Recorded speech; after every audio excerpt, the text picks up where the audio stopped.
Hi dears, welcome back to our channel. അപ്പം ഇന്ന് ഞാൻ വന്നിട്ട് നല്ലൊരു കിച്ചൺ ടിപ്സിന്റെ വീഡിയോ ആയിട്ടാണ്. അപ്പോൾ ഒട്ടും സമയമില്ലാതെ നമുക്ക് വീഡിയോയിലോട്ട് കിടക്കാം. വീഡിയോയിലോട്ട് കിടക്കുന്നതിന് മുന്നായിട്ട് നമ്മുടെ ഫാമിലിയിൽ പുതുതായിട്ട് വന്ന ഫ്രണ്ട്സ് ആരെങ്കിലും ഉണ്ടെങ്കിൽ ചാനൽ ഒന്ന് സബ്സ്ക്രൈബ് ചെയ്ത് സപ്പോർട്ട് ചെയ്യണേ. അപ്പം നമ്മുടെ എല്ലാവരുടെയും വീട്ടിൽ ഡെയിലി എന്നാണ് യൂസ് ചെയ്യുന്ന കാര്യമാണല്ലേ ഈ കുക്കർ. അപ്പോൾ അതിനെക്കുറിച്ചുള്ള കുറച്ച് ടിപ്സ് ആൻഡ് ട്രിക്സ് ഒക്കെയാണ് ഇന്നത്തെ വീഡിയോയിൽ ഉൾപ്പെടുത്തിയിട്ടുള്ളത്. നമ്മുടെ ഈ കുക്കർ ഉപയോഗിക്കുമ്പോൾ മെയിനായിട്ട് നേരിടുന്ന ഒരു പ്രശ്നമാണ് ഈ ഒരു വാഷർ ലൂസ് ആകുക എന്നുള്ളത്. അപ്പം നമ്മൾ വാങ്ങുമ്പോൾ ഒന്നും വലിയ പ്രശ്നം ഉണ്ടാവില്ല. പിന്നെ അത് കഴിഞ്ഞിട്ട് ഒരു വർഷമൊക്കെ കഴിയുമ്പോഴേക്കും ഇതിന്റെ വാഷർ ലൂസായിട്ട് നമ്മൾ കുക്ക് ചെയ്യുന്ന ടൈമിൽ എയർ പുറത്തേക്ക് വരും. അപ്പോൾ അത് ഒഴിവാക്കാനായിട്ടുള്ള നല്ലൊരു ടിപ്പാണിത്. അപ്പോൾ അതിനായിട്ട് നമ്മൾ മെയിൻ ആയിട്ട് ചെയ്യേണ്ടത് എന്താണെന്ന് വെച്ചാൽ ഈ ഒരു വാഷർ നമ്മൾ എടുത്ത് വാഷ് ചെയ്തതിന് ശേഷം ഡയറക്റ്റ് ആയിട്ട് അപ്പം തന്നെ നമ്മൾ ഈ ഒരു കുക്കറിലോട്ട് ഇട്ട് കൊടുക്കണം കേട്ടോ. പുറത്ത് വെച്ചിരുന്ന് ഡ്രൈ ആക്കാനായിട്ട് വെക്കാൻ പാടില്ല.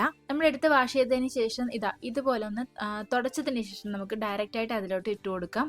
അങ്ങനെയാകുമ്പോൾ നമുക്ക് ആ ഒരു ഈർപ്പം തട്ടിയൊരു പ്രശ്നം ഉണ്ടാവില്ല.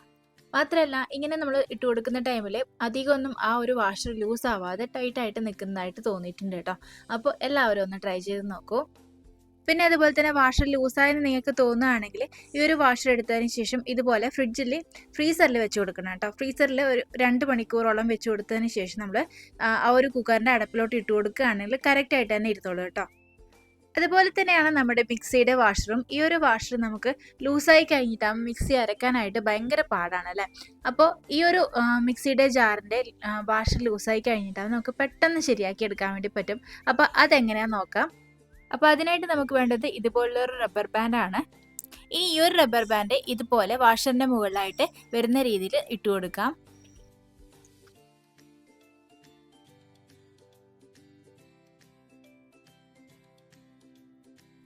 ഇപ്പം ഞാൻ ഇതാ ഇട്ട് കൊടുത്തിട്ടുണ്ട്. ഇതുപോലെ നമ്മൾ വെച്ച് കൊടുക്കുകയാണെങ്കിൽ കറക്റ്റായിട്ട് ആ ഒരു വാഷർ ടൈറ്റായിട്ട് ഇരുന്നോളൂ കേട്ടോ. അപ്പോൾ ഒത്തിരി ലൂസുള്ള വാഷറൊക്കെ ആണെങ്കിൽ നമുക്ക് 2ഓളം റബ്ബർ ബാൻഡ് യൂസ് ചെയ്യാവുന്നതാണ്.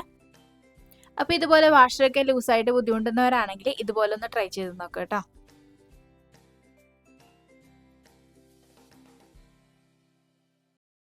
പിന്നെ അതുപോലെ തന്നെ നമ്മൾ കുക്കർ യൂസ് ചെയ്യുമ്പോൾ പ്രധാനമായിട്ട് ശ്രദ്ധിക്കേണ്ട ഒരു കാര്യമാണ് നമ്മുടെ ഈ ഒരു കുക്കറിൻ്റെ ക്ലീനിങ് എന്ന് പറയുന്നത്.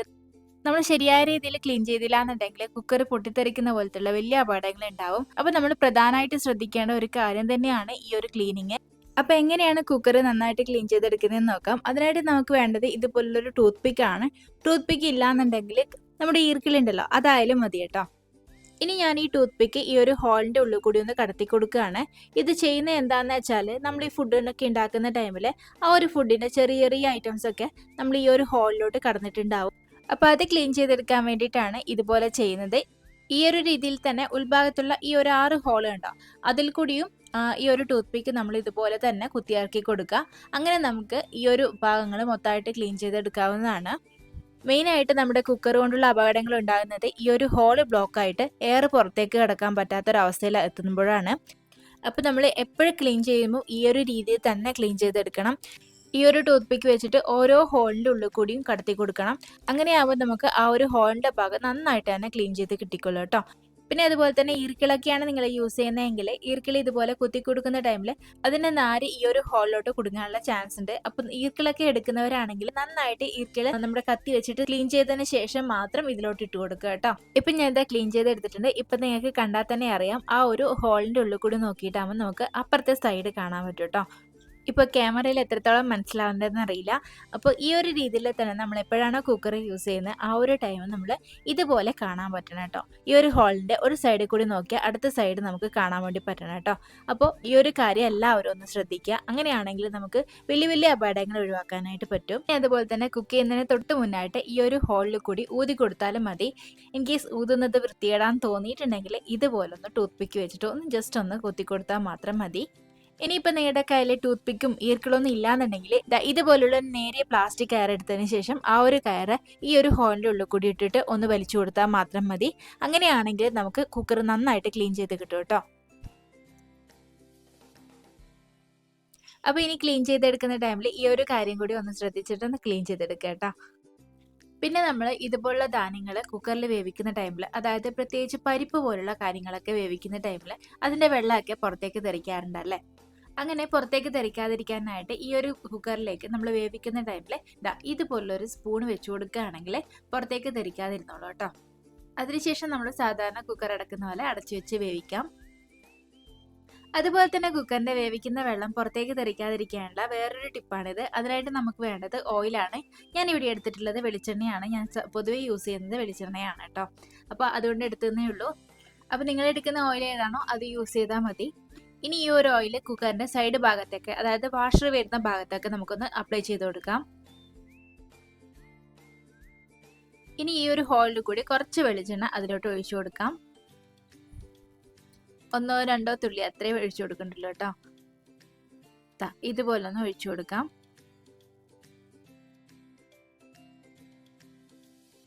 ഇനി ഒരു ഉൾഭാഗത്ത് കൂടി ഓയിൽ അപ്ലൈ ചെയ്തതിന് ശേഷം നമുക്ക് സാധാരണ വേവിക്കുന്നത് പോലെ വേവിച്ചെടുക്കാവുന്നതാണ്. പുറത്തേക്കൊന്നും തെറിയില്ല. ഇനി ഇതൊക്കെ ചെയ്തിട്ടും കുക്കറിൽ നിന്ന് ഒരു വിസിൽ വരുന്നതിന്റെ കൂടെ പുറത്തേക്ക് വെള്ളം വരുന്നുണ്ട് എന്നുണ്ടെങ്കിൽ നമുക്ക് ചെയ്യാൻ പറ്റുന്ന നല്ലൊരു ടിപ്പാണിത്. ഇത് ഞാൻ സാധാരണ ചെയ്യുന്നത് പൊടിയരി കഞ്ഞിയൊക്കെ വേവിക്കലോ, ആ ഒരു ടൈം നമുക്ക് ഈ ഒരു ടിപ്പൊന്നും നമുക്ക് വിലപ്പോകാറില്ല. അപ്പോൾ ആ ഒരു സമയത്ത് ഞാൻ ചെയ്യുന്ന ഒരു ട്രിക്കാണിത്. അതിനായിട്ട് നമുക്ക് വേണ്ടത് ഇതുപോലുള്ള ഒരു സ്റ്റീലിന്റെ റിംഗ് ആണ്.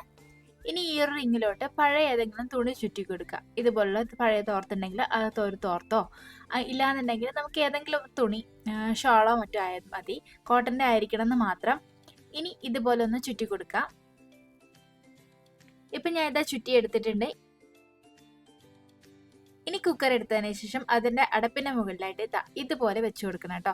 ആ ഒരു വിസിൽ നമ്മൾ വെച്ചു കൊടുക്കുന്ന റിങ്ങിന്റെ സെന്ററിലോട്ട് വരുന്ന രീതിയിൽ വേണം വെച്ചു കൊടുക്കാനായിട്ട്. വിസിലിന് യാതൊരുവിധ തടസ്സങ്ങളും ഉണ്ടാവാൻ പാടില്ല കേട്ടോ. ഇതുപോലെ നമ്മൾ വെച്ചു കൊടുക്കുകയാണെങ്കിൽ വിസിൽ വരുന്നതിന്റെ കൂടെ തന്നെ പുറത്തേക്ക് തെറിക്കുന്ന വെള്ളം ഉണ്ടല്ലോ, ആ ഒരു വെള്ളം ഈ ഒരു തുണിയിലോട്ട് ആയിക്കോളും. പിന്നെ ശ്രദ്ധിക്കേണ്ട എന്താണെന്ന് വെച്ചാൽ ഈ ഒരു വിസിലിന് ഒരിക്കലും ഒരു തടസ്സം ഉണ്ടാകുന്ന രീതിയിൽ വെച്ചു കൊടുക്കാൻ പാടില്ല കേട്ടോ.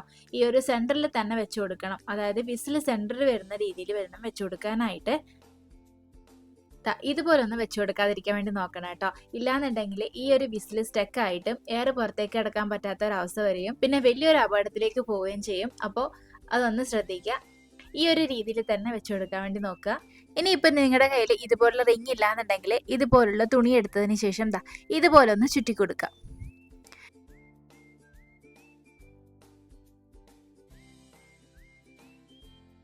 ഈ ഒരു രീതിയിൽ ചുറ്റിയെടുത്തതിന് ശേഷം ആ ഒരു വിസിലിന്റെ മുകളിലായിട്ട് നമുക്ക് ഇതുപോലെ വെച്ചു കൊടുക്കാം. അപ്പോൾ ശ്രദ്ധിക്കേണ്ടത് എന്താണെന്ന് വെച്ചാൽ ആ ഒരു വിസിലിനെ ബ്ലോക്ക് ആവാത്ത രീതിയിൽ വേണം വെച്ചു കൊടുക്കാനായിട്ട്. ഈ ഒരു വിസിലിന് യാതൊരു വിധ തടസ്സങ്ങളും ഉണ്ടാവാൻ പാടില്ല കേട്ടോ. അപ്പോൾ ഇതുപോലെ ഒന്ന് വെച്ചു കൊടുത്താൽ മാത്രം മതി. ഇനി ഇതുപോലെ കുക്കറിന് കുക്ക് ചെയ്യുന്ന ടൈമിൽ വിസിലിന്റെ കൂടെ തന്നെ വെള്ളം പുറത്തേക്ക് തെറിച്ചിട്ട് കൗണ്ടർ ടോപ്പും ടൈൽസും ഒക്കെ വൃത്തികേടാണെന്നുണ്ടെങ്കിൽ ഈ ഒരു രീതിയിൽ ഉറപ്പായി ഒന്ന് ട്രൈ ചെയ്ത് നോക്കട്ടോ. നല്ലൊരു ടിപ്പ് കൂടിയാണിത്. അപ്പോൾ എല്ലാവരും ഒന്ന് ട്രൈ ചെയ്ത് നോക്കൂ. പിന്നെ അതുപോലെ തന്നെ നമ്മൾ ചെയ്യേണ്ട കാര്യം എന്താണെന്ന് വെച്ചാൽ, നമ്മൾ കുക്കറൊക്കെ ഡെയിലി യൂസ് ചെയ്യുന്നവരാണെങ്കിൽ ഇതുപോലെ കുക്കറിൻ്റെയൊക്കെ വാഷറായാലും പിന്നെ അതുപോലെ തന്നെ മിക്സിയുടെ ജാറിൻ്റെ വാഷറായാലും ഇതുപോലെ വെള്ളത്തിലിട്ട് കൊടുക്കുക. അതിനുശേഷം ഒന്ന് തിളപ്പിച്ചെടുക്കുക കേട്ടോ. അതിനുശേഷം നന്നായി തുടച്ചിട്ട് ഈ ഒരു കുക്കറിൻ്റെ അടുപ്പിലോട്ട് ഇട്ട് കൊടുക്കാം. അപ്പോൾ ഈ ഒരു രീതിയിൽ ചെയ്യേണ്ടത് 1 or 2 മാസം കൂടുമ്പോൾ മാത്രം ചെയ്തു കൊടുത്താൽ മതി. ഇത് ചെയ്യുന്നത് എന്താണെന്ന് വെച്ചാൽ ഈ ഒരു റബ്ബറിൻ്റെ ഉള്ളിലായിട്ട് ചെറിയൊരു ഗ്യാപ്പ് ഉണ്ട് കേട്ടോ. ആ ഒരു ഗ്യാപ്പിലോട്ട് നമ്മുടെ ഫുഡിൻ്റെ വേസ്റ്റൊക്കെ അടിഞ്ഞുകൂടും. അപ്പോൾ അതൊന്ന് ക്ലീൻ ചെയ്തെടുക്കാൻ വേണ്ടിയിട്ടാണ് ഈ ഒരു ചൂടുവെള്ളത്തിൽ ഇട്ട് കൊടുക്കുന്നത്. അപ്പോൾ ഇത്രയൊക്കെ കാര്യങ്ങൾ ശ്രദ്ധിച്ചാൽ തന്നെ നമ്മുടെ കുക്കർ വർഷങ്ങളോളം കേടുകൂടാതെ സൂക്ഷിക്കാനായിട്ട് നമുക്ക് പറ്റും. അപ്പോൾ എല്ലാവരും ഒന്ന് ട്രൈ ചെയ്ത് നോക്കുക കേട്ടോ. അപ്പോൾ വീഡിയോ ഇഷ്ടപ്പെട്ടാൽ ലൈക്ക് ചെയ്യാനും സബ്സ്ക്രൈബ് ചെയ്യാനും മറക്കണ്ട. അതുപോലെ വീഡിയോ യൂസ്ഫുൾ ആണെന്ന് തോന്നിയിട്ടുണ്ടെങ്കിൽ നിങ്ങളുടെ ഫാമിലീസിനും ഫ്രണ്ട്സിനും ഒക്കെ ഒന്ന് ഷെയർ ചെയ്തെടുക്കുകയും വേണം. അപ്പോൾ പുതിയൊരു വീഡിയോ ആയിട്ട് വീണ്ടും കാണാം. Till then take care. By.